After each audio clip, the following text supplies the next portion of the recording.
Yeah, give thanks for ya. See? Alright, you know what I really want to reason there about is development within small nations like Jamaica. You know, and how we really attain what we really call sustainable development. I remember that sustainable development is not a new concept. You know, as I say, it's new words. Not a new concept. Because if you look at very ancient societies, development practice was always sustainable. But you know, so with the advent of how Euro-American people deal with developing countries, development in everyone countries now, it creates a lot of problems, you know. So you have this big concern about climate change. And so in the 1980s, in the Brundtland Commission, them coined the phrase sustainable development, which simply means you can consume what you want to consume, but in a sustainable way, so you don't jeopardize the ability of future generations to satisfy their needs through consumption as well. So it's really about responsible consumption. That's the key thing. But you find that if you live in a way which is in tune with creation, the practice will be sustainable. So again, as I say, it's not a new concept, it's just new words. And when you find a country like Jamaica now, these smaller island nations now, end up in some challenges. See, to move them country forward. Because to how the global economics operate, we adopt a number of different kind of models that sometimes don't suit our own context. I mean, Jamaica in particular has been one of the countries that have gone through the most experiments in economic development. I mean, kind of my PhD work, you know, because I examined Jamaica's experience from 1960 to 2000. And, you know, so I've been doing research post 2000 to current. So in a continuous examination of the country. And if you look at Jamaica historically, Jamaica was the first, I think, global logistic hub. You know, when from Columbus them come here and Port Royal became that richest city, and most of the trade that was taking place in the world, Jamaica was a kind of hub. See, that's why Port Royal became Port Royal. Over time, you know, global trade and how it takes place changes with geopolitics, but Jamaica still remains a very important space. Except also we use it for that illegal trade. That's why it says a transshipment point. Because it is a transshipment point, see it? Because the Caribbean became the center of the world trade. That's why they call it the New World in fire. The Caribbean became the center and Jamaica is the center of the Caribbean. Very important. And not by chance, because there is no such thing as coincidence. Jamaica is one of the largest natural harbor in the world. 7th largest natural harbor. See? And the experience of Jamaica, I tell you, so it was so crucial. And in regular history is here, man. We get light before a lot of places in America. We're one of the most developed rail transport system because you know so you produce sugar and you carry to the ports. So if you look at all of Jamaica map, you have beer bays and beer ports around it. Straight around the island. So it's very important. So in modern day, post World War II, see when the man create the IMF and the World Bank out of the Bretton Woods Treaty, which was designed to support the development of Europe and America post the World War. Because you know, so Europe was destroyed in the World War, I think. So it was called the International Bank of Reconstruction and Development. After the development took place now, those banks were wondering what they're going to do. I mean, what is their role and function? And so they start to look at developing nations. A lot of those were actually those in the British Commonwealth, you know, if you check it, you know. Because a lot of them were getting independent around that time, the 1960s and thing. See? So, here comes a crisis in the 1970s. Because remember, say, World War II created problems in Europe. They were shedding a lot of them colonies under the guise of what is called independence because it became too expensive to sustain colonies while they are trying to rebuild their country after a war. See? So a lot of countries get independence in the 1960s, and by 1971, Nixon, I think was the president of America, decided to devalue the US currency. And in doing that, it led to a reduction in the amount of money where the oil producing countries were making because their money, everything was backed by this US dollar. So they increased the price of oil to try to maintain revenue intake. And that led to a global crisis. Because you know, the oil is in everything. So every price started go up. Wheat price gone up, and so you have the 1970s global shock. And so countries like Jamaica now find themselves in a situation like many developing nations where you have scarcity because you depend upon imported products to deal with the local thing. Now you know say ideas shift, and during the 1960s, 70s, a lot of ideas that were being developed. See, in the Caribbean, we call like the plantation economists now. Some brethren like Lloyd Best will say, destroy the entire plantation system. That was people at the University of the West Indies writing these things, you know, they must destroy the plantation system if nothing now going to change in the country because there's a structure that exists. Then you have some people like Raul published them in a Latin America and Central America, what them call structural economists, you know, who say there's a structural relationship between what we call the center and the periphery. You know, and that kind of structural relationship keep underdeveloped countries underdeveloped. So you have to block the structure. You have development economists, you have kind of economists, and you have different political ideologies. So you have leftist political ideologies, and of course the right ones. So you have the Russia as a face, and then you have the US as a face. Now Jamaica was practicing that thing what they call democratic socialism. But it's not no democratic socialism to all, if you check the scholarship. It's actually what some of these Nordic countries practice called no social democracy. Seeing? Where the emphasis is on ensuring that the state have enough resources so it can actually supply the needs of critical services in a way where everybody can afford. So if you look at those Nordic countries, and by the way, those are the countries that are ranked in the top as the top countries in the world. The state take a whole heap of tax on people, you know.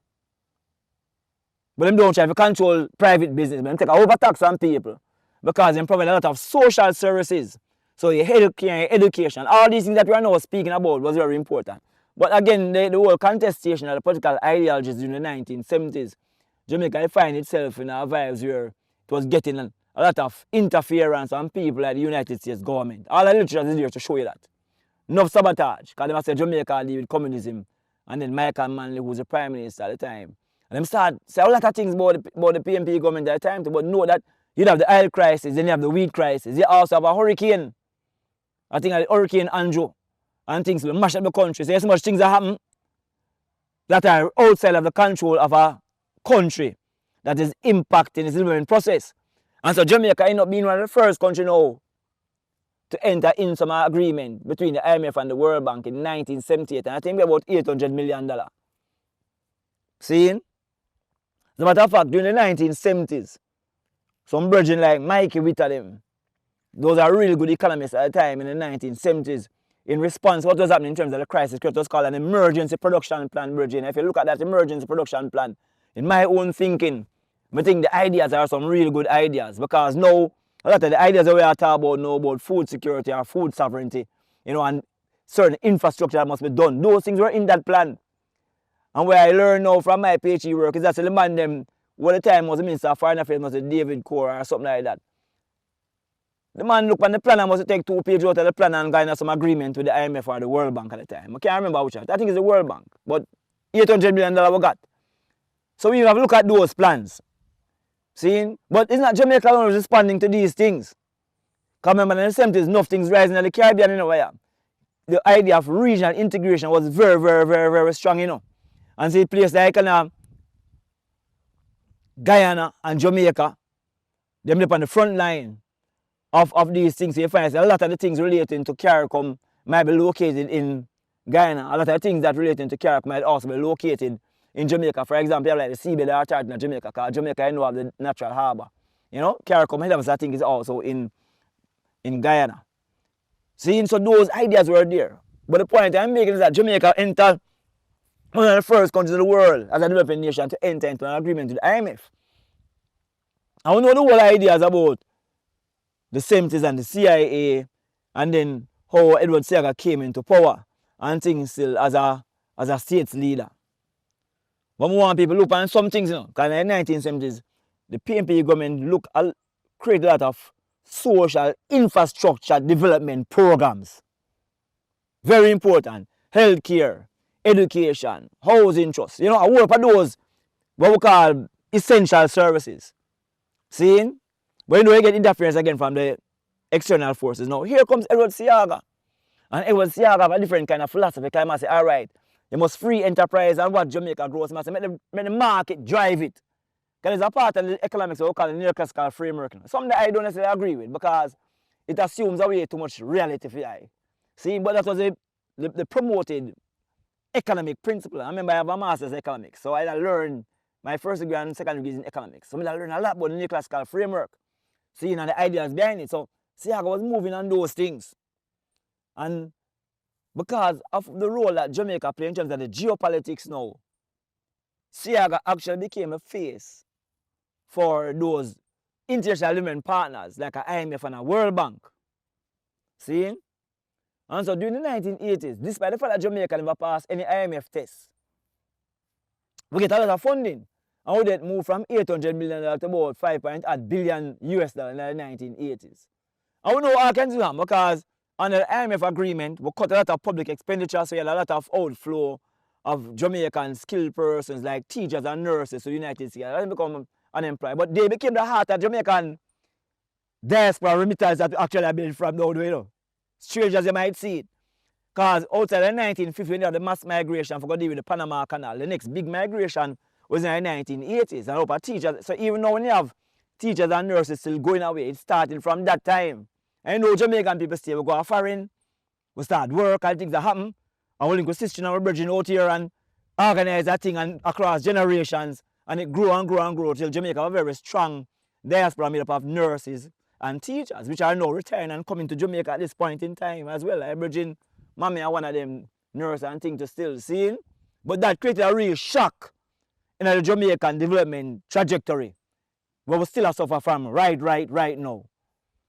Interestingly though, you know, so at the end of the 1980s in a soul, Edward Siaga made the man them know, say, watch out now, I'm not doing these things anymore because it's wickedness. I'm not too wicked. So them get to that Edward Siaga.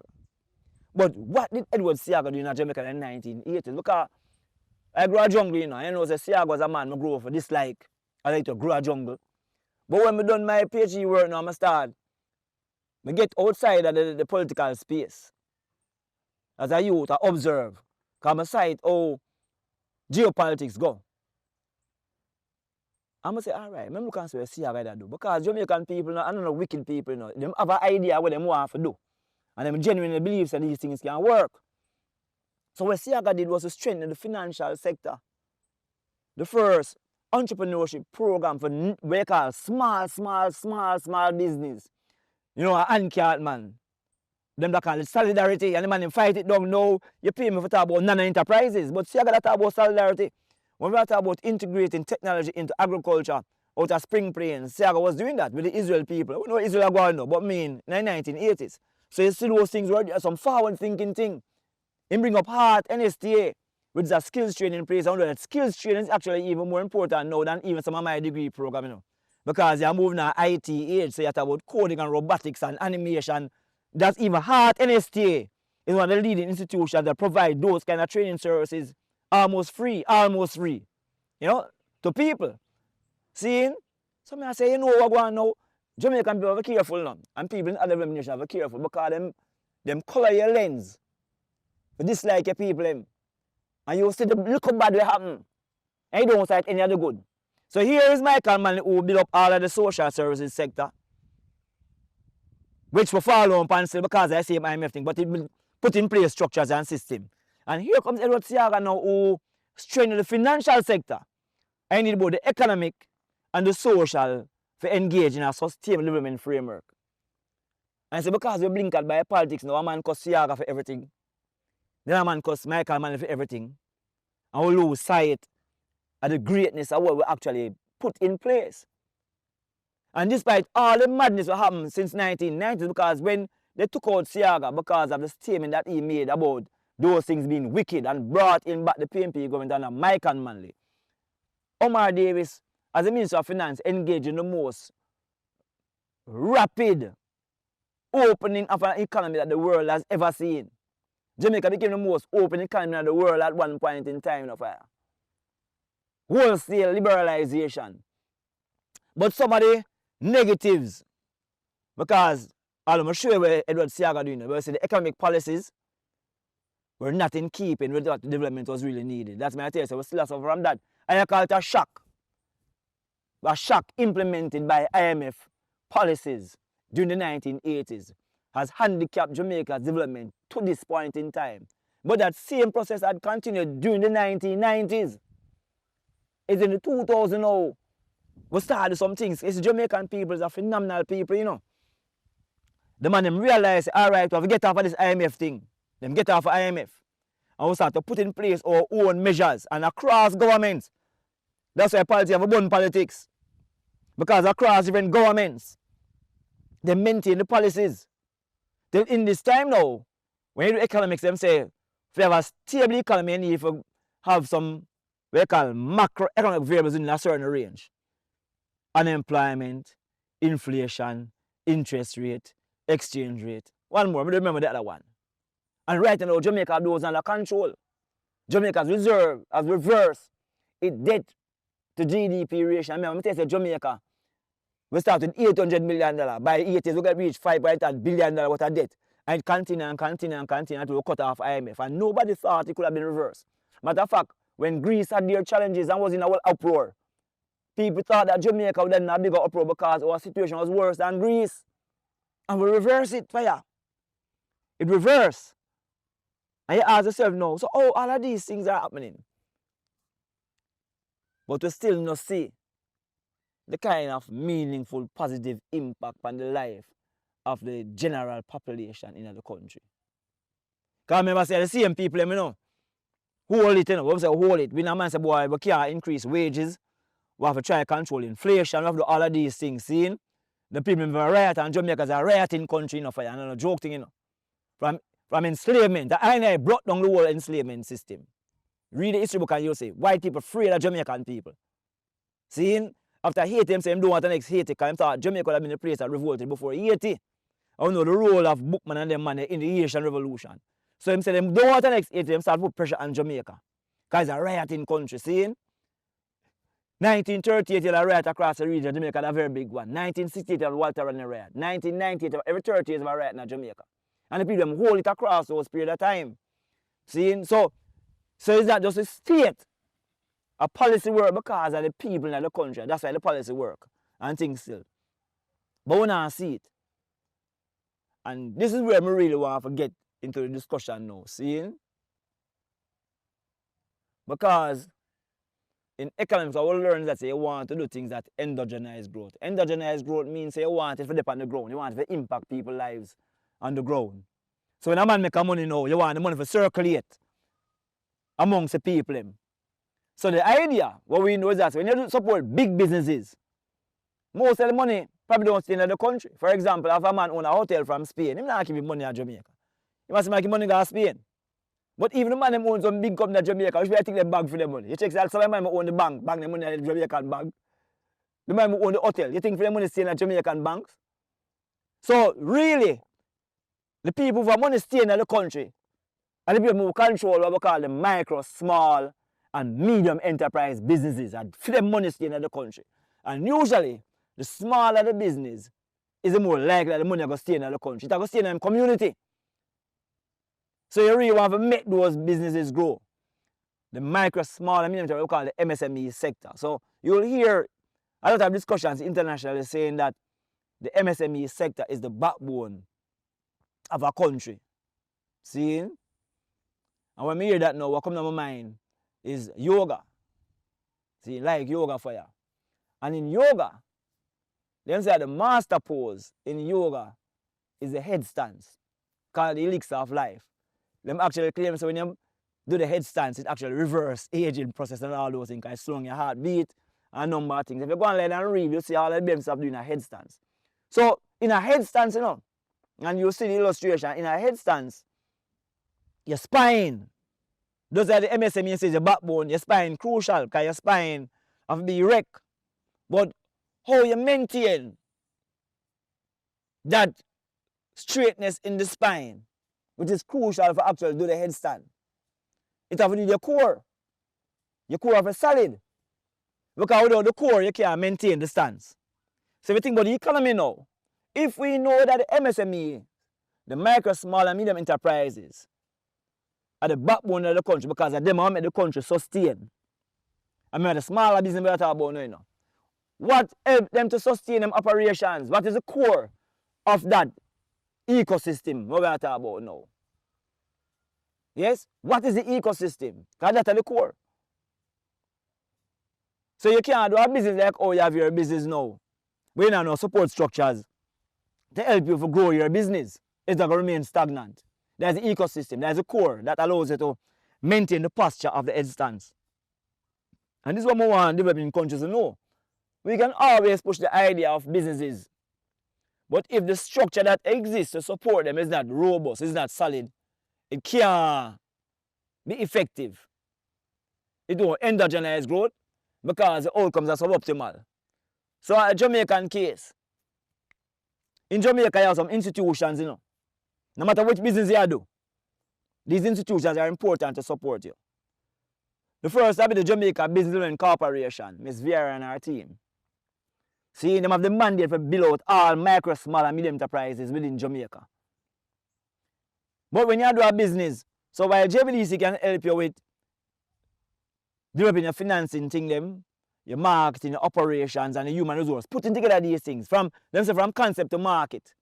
In that process, you have to meet certain standards or have certain formulations. So if it's formulation you deal now, you have to go to a place like a Scientific Research Council, which is a SRC. Other countries have their own institutions like that. Then for standardize, you need local and international standards. You have to go like a Bureau of Standards Jamaica. So in my head, that triangle of JBDC, SRC, which is Scientific Research Council, and the Bureau of Standards Jamaica, that is the heart of the ecosystem. Now you have enough other institutions, you have a place like a SDC that deals with small businesses. You have DBJ, Development Bank of Jamaica, Development Bank of Jamaica provide financing support.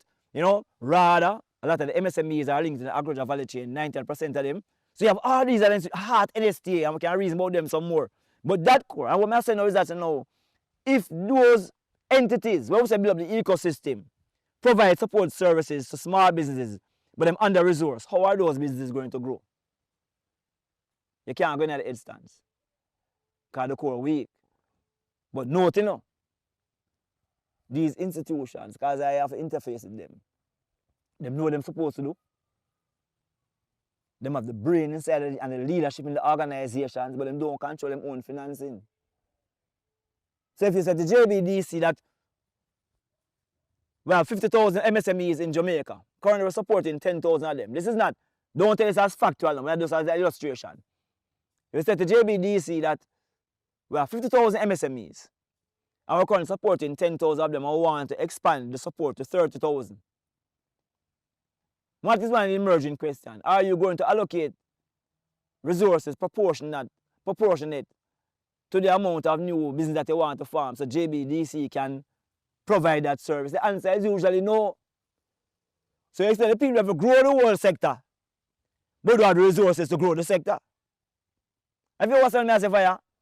So while we're creating this nice macroeconomic framework and supporting big businesses in Jamaica and many developing nations, we don't support the institutions that build the people on the ground, that can really move the country forward. We have not done that. And the Ministry of Finance under the government are the ones responsible for those things. See? So, a man will say, all right, in Jamaica now we're creating what is called a special economic zone area. Really good idea. Those people have some really good ideas as well to still see. And the thinking behind that is that you want to encourage investors who are going to engage in export in Jamaica to be a part of that program. See? Which I like it. But I ask myself, there's some international agreements that go on that still. But I'm saying to myself, just as how you have the thinking, say you can create a space like that where when you're a part of the SCZA, you don't pay certain duties, you don't pay certain taxes, you don't pay all of those things. Well, we can't do the same thing for the micro, small and medium enterprise space. Because there's no guarantee that the money made by the SCZA is going to stay in Jamaica, you know. Remember that we are arguing, you know.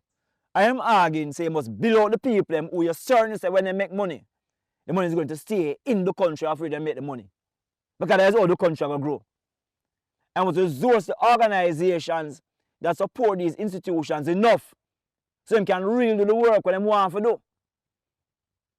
I'm kind of tired of hearing people criticizing negatively some of the institutions in Jamaica because I realize that people don't really understand that it's not, so the people not have the brain and the commitment to do the work. But you can't get people basket to carry water. You can't expect people, a case in point might be like a social development commission, where they have the mandate to build communities, but you don't have no real budget. You have 780 communities, but you don't have no budget. And who's responsible for that now? And you require the people from the organization, but not knowing, say, boy, this still the Ministry of Finance don't give them no budget. How can we spend over $47 billion, say, in the Ministry of National Security budget? And when you compare like a local government budget, it's nothing. What you should have done is reverse it, because if you spend $47 billion fixing the local government space, probably you don't even spend $47 billion on the national security. You understand what I say?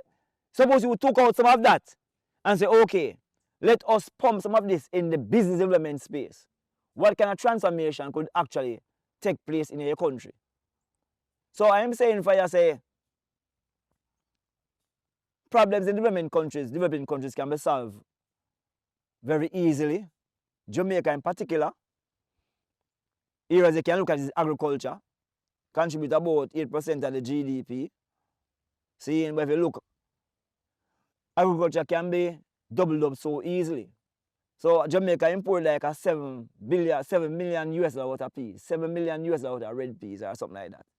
And so red peas in my yard, red peas grow within 6 weeks.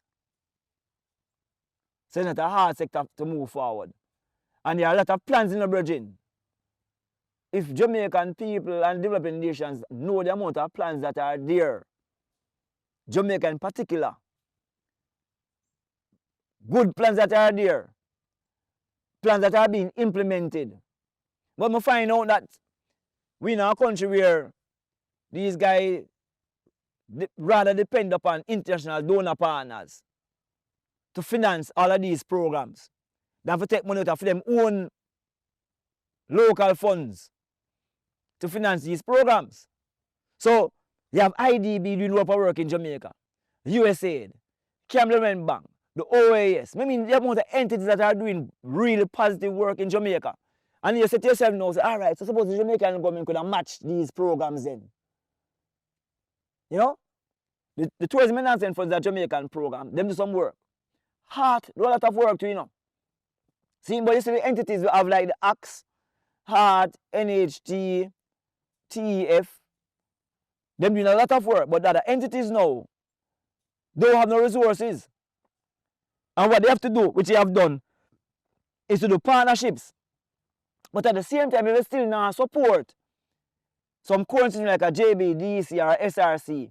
When an NHT or Heart support a person in business, and they must get support now from JBDC, they don't have the current capacity to take on all of those people. They don't. So you have one set of institution who have the funds, who are doing good work to build people. You have a next institution who have the structure and the skill set and the leadership to help people, but them don't have the money, so them don't have the human resource, them don't have all the operational resources that we require. And so we make it look like this thing of development is a real challenge. It's not a challenge. I think people have to shift their mindset. You know, if you claim that MSMEs are the backbone of the economy, you have to support both the MSME, and you have to also support the MSME ecosystem. You have to support the small businesses, the micro, small and medium enterprises. You have to also support the institutions that have a mandate to help to build out those micro, small and medium enterprises. Very, very important. Now, you see now, many island states like Jamaica face the same situation with climate change, like a lot of other developing countries, but also developed nations. I mean, climate change affects everybody. When you find, say, like a country like Jamaica and some of the islands, we have a habit of building our communities along the coast, because you know that's how it go. I mean, if it's a sugar country, you depend on the plain, because that's where the plantations be, so most of your ports up on the coast. And of course, you find the communities are built along businesses and things still. See? But climate change, people can easily see how coastal communities are going to be at risk of certain things, of flooding and all of those things. But there are so many other issues that the people now see with this climate change. That's why I find I say, it's Rastafari live fire is a thing. It's an ethic and a practice for sustainable development, you know. Because while we can see the erosion element, there are some more subtle things that people now talk about, which is how is that the heat impacting people's life. And what I mean now, so check in these countries now where we have high levels of lifestyle illnesses, what I'm calling non-communicable diseases, you know, high blood pressure, diabetes, heart disease. All research actually shows that the climate change, the increased heat making those things worse for the people in origin. Cancer people, all those people at greater risk because of increased heat. But want to the youth in our classroom that they decide for stop people from stealing things, so they make it out of some big concrete, some small, you know what, or private school structure them. You know? Those small little holes in the window. Some go fancy holes, but some small holes inside it's still hot. How it work out? How that affecting the youth them brain? How it affecting them oxygen intake and oxygen flow? You know, when you on public transportation, seeing if the public transportation is set a particular way with certain cooling system, how people, I remember when we have bus in Jamaica, you know, them bus are ramming of fire. Before climate change, bus ramming up. I know man DJ about bus in Jamaica. See, the general trees them DJ about bus. Until then bus lean when them drive. No, the place was so hot. What gonna happen now? And then you get a lot of respiratory illnesses because of all kinds of things in the atmosphere. But the thing that I think is most concerning for I do for you, what I'm tell about Rastafari right now is this thing with microplastics in people's clothes. Because remember say money make up things like polyester, lined things, you know. You see me I say some nylon things as well, you know. And the research showing that the microplastics coming off in the people them. And those are usually things that are what them call more readily affordable to people who have low income, them usually cheaper. And to the people bloodstream. But as the time gets hotter, you can't wear no plastic. Remember say plastic make you sweat out in the virgin. But you see how long now fire show what you know, you must wear natural fibers.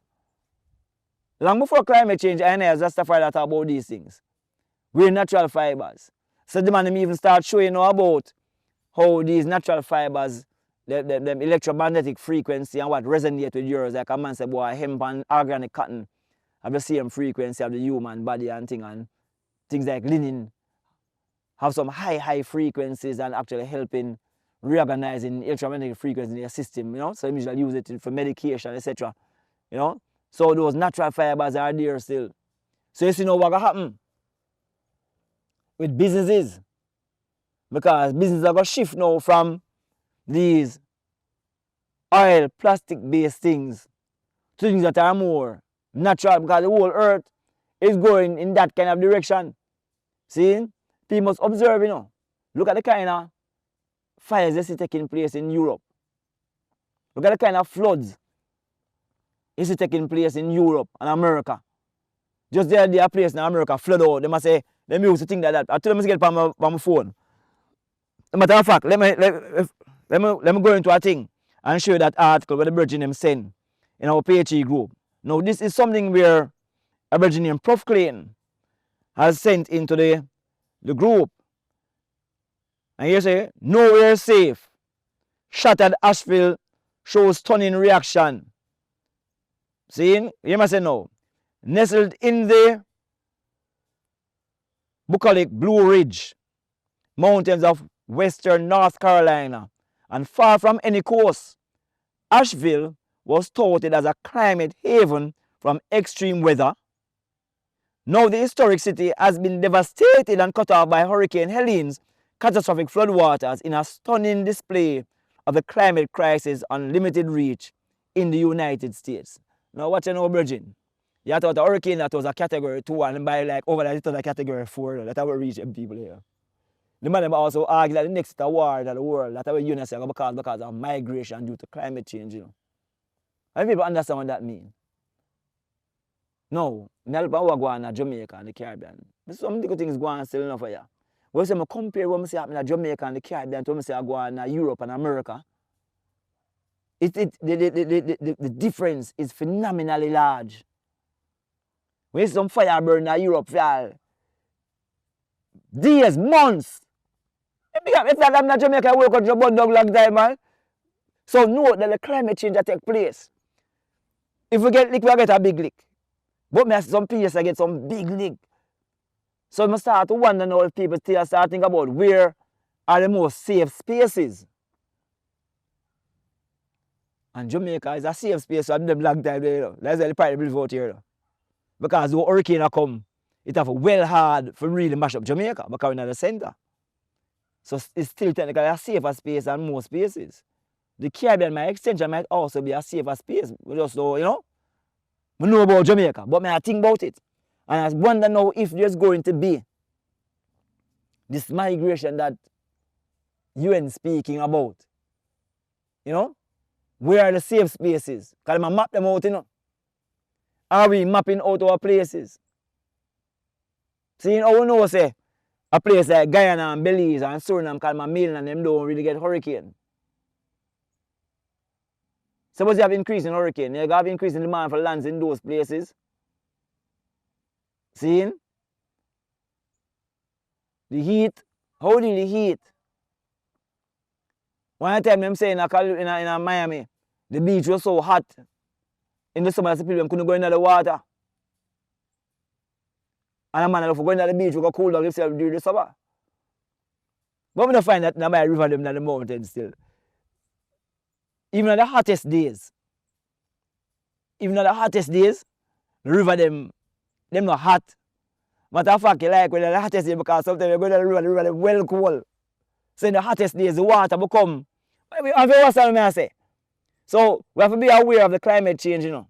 But we also recognize that while things so bad in many countries and also in Jamaica, we still have some things we have to start, and so we take it more serious now.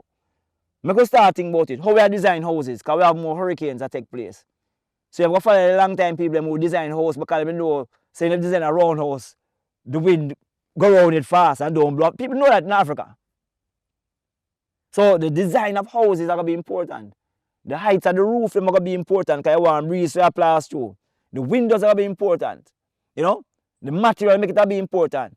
Because you want breathable material. So we're talking about hempcrete as against regular concrete because hempcrete is a breathable material. See?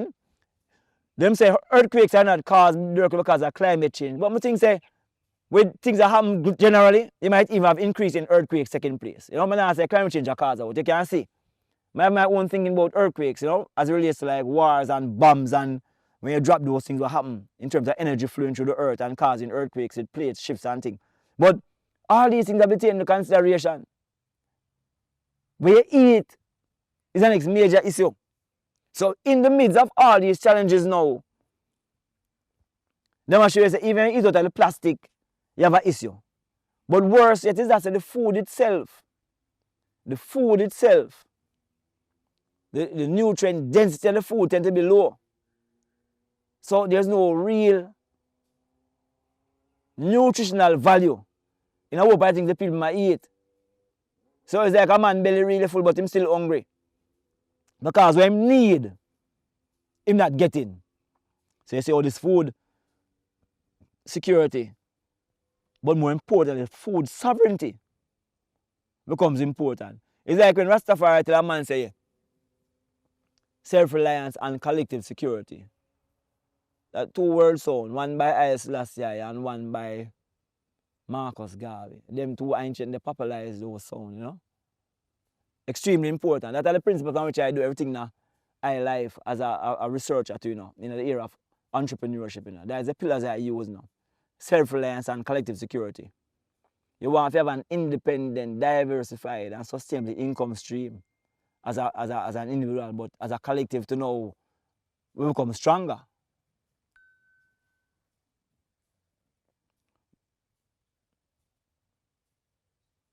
it will become stronger. Yeah.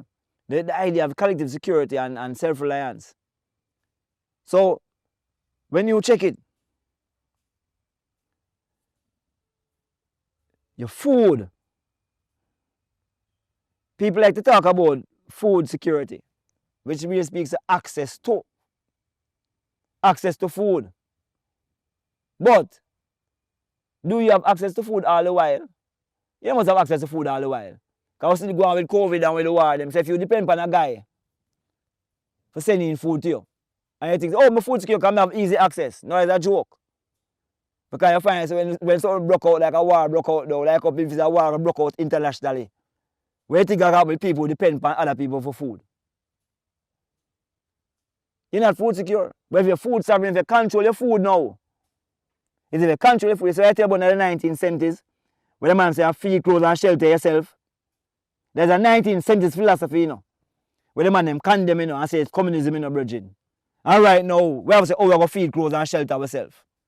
We still have these things under the SDG, say zero hunger, zero poverty, access to clean water and sanitation, gender equality, clean energy. We have about 17 ideas, and all those ideas link back into what Rastafari say, and what was being advanced by certain people in the 1970s.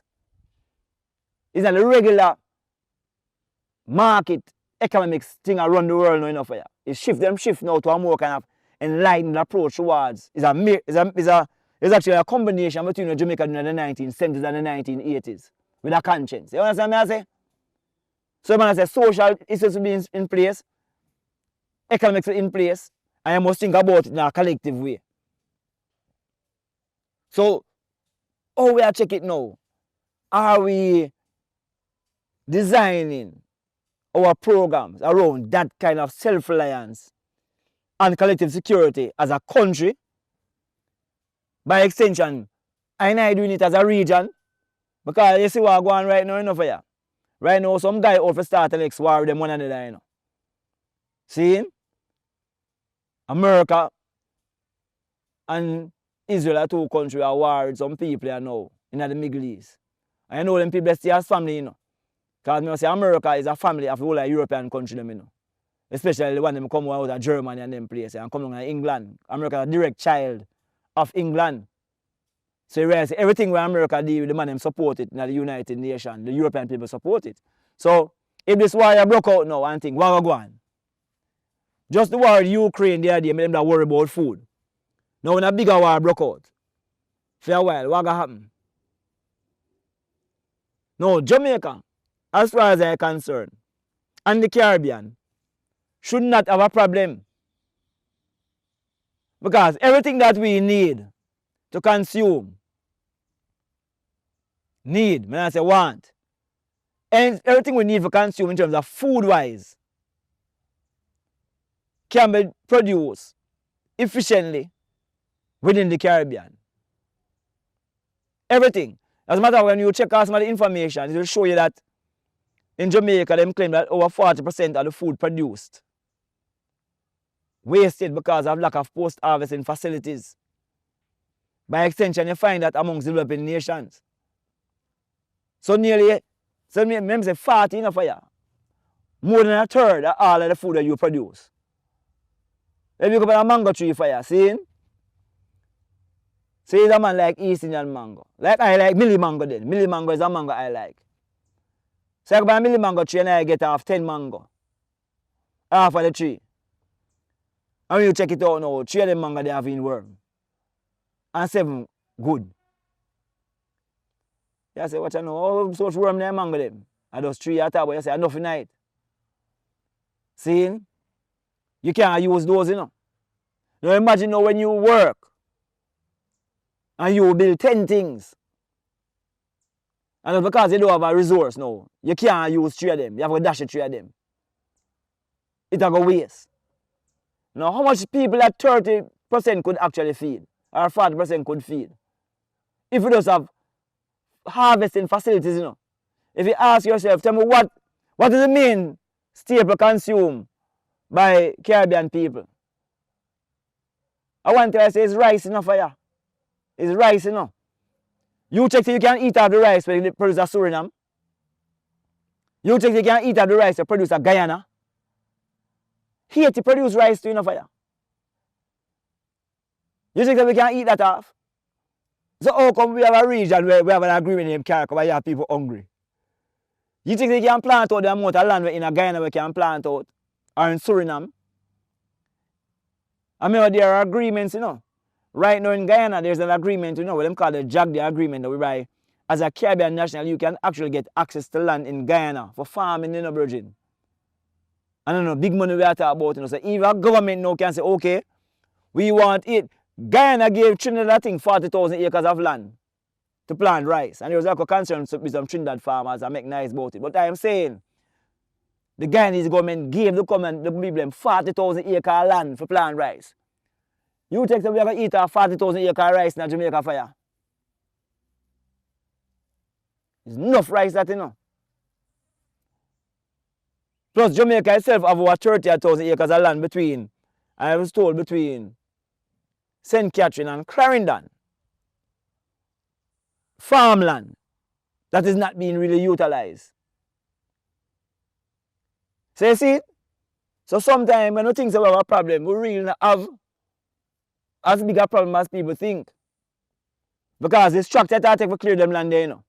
And you can't tell me we short a tractor because the amount of construction I see take place in Jamaica now. With D9 and we can clear some big tree off of the land. Then it's easy to get the other farm tractors in for plow up the land and set it because those technologies are there. Just as how you can have agreement with Guyana, with China or America or any country that make tractors and those things. You have agreement to do other things. You can make agreement to them for the other for supply farming equipment. Why are we not doing those things? Why are we not doing those things? So you find that as a country and as a region we face problems because of failure to act by key decision makers in the country. Not by the people who suffer because of those decisions, but the man them who offer themselves a service to the countries. Them really, it's not lack of brain. I think it's a lack of brain. I more feel like a lack of heart and interest, you know?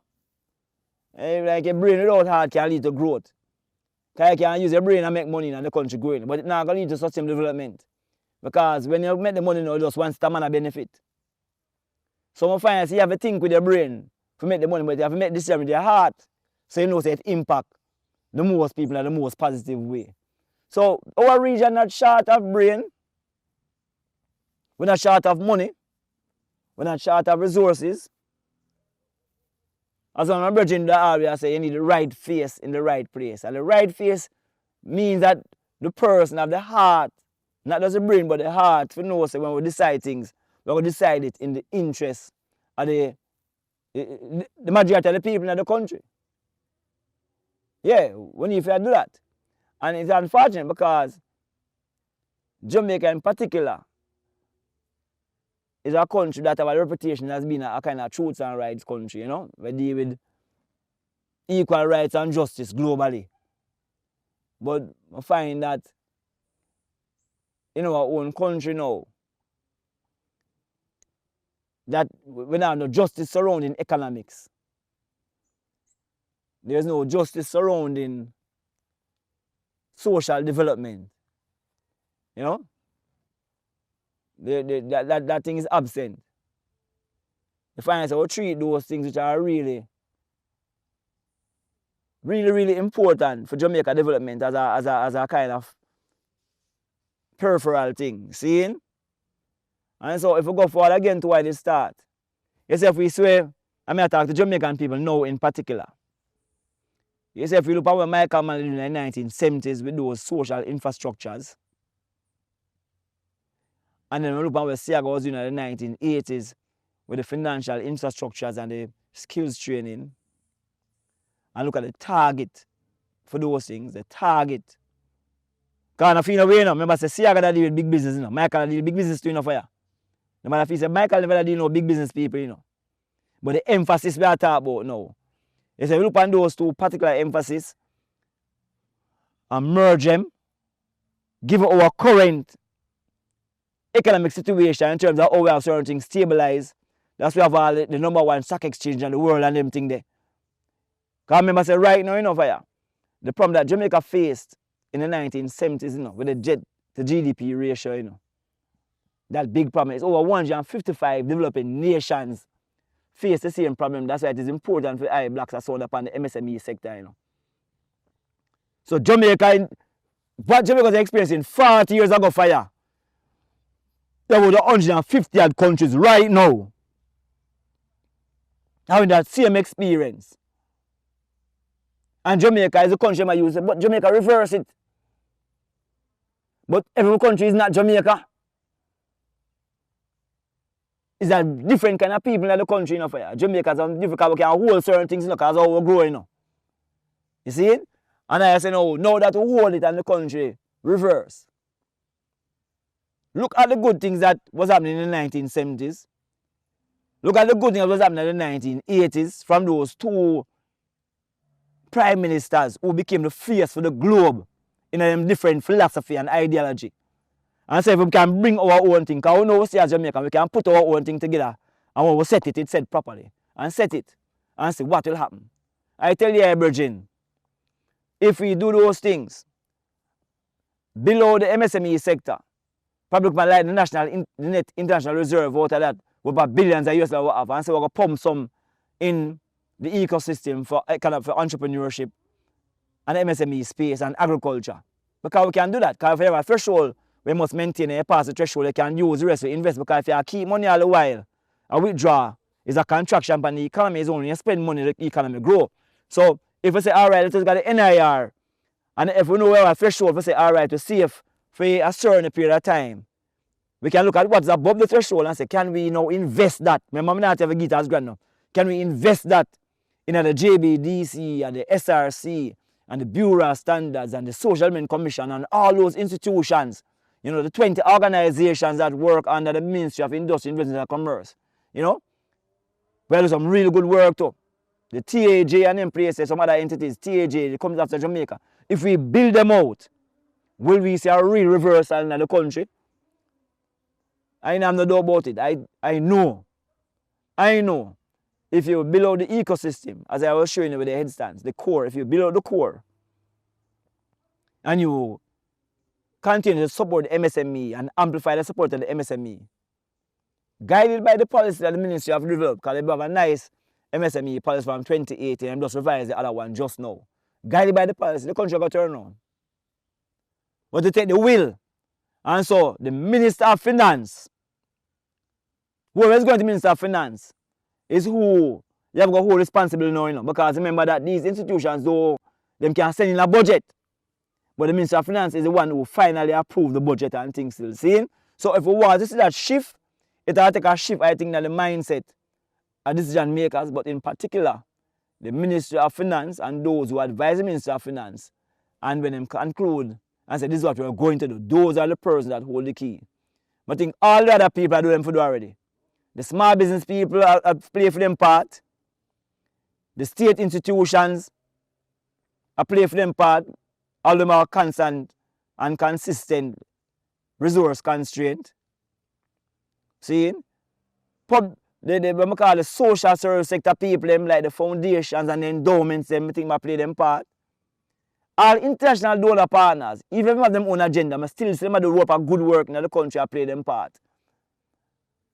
And beyond decision makers, I talk particularly in places like the Parliament, see, and the ministerial space within the Parliament and the ministries them. I don't see why the key ministry, in particular the Ministry of Finance, can play the part we have to play, which is to make sure, say, resources are allocated to the areas that bring the greatest reward to the greatest number, and to the areas that ensures when the money is made, the money stay in our country. You know? That's what we have to do. Anytime we make a decision, we have to ask ourselves, when we spend this money, how much do we make back on it? And when we make the money, how much of it is going to stay in Jamaica? And the one who make the most money stay in Jamaica is the one who must spend on. Otherwise, I waste the money. Because you have support a man to take money out of your country, and that don't make no sense to I, you know?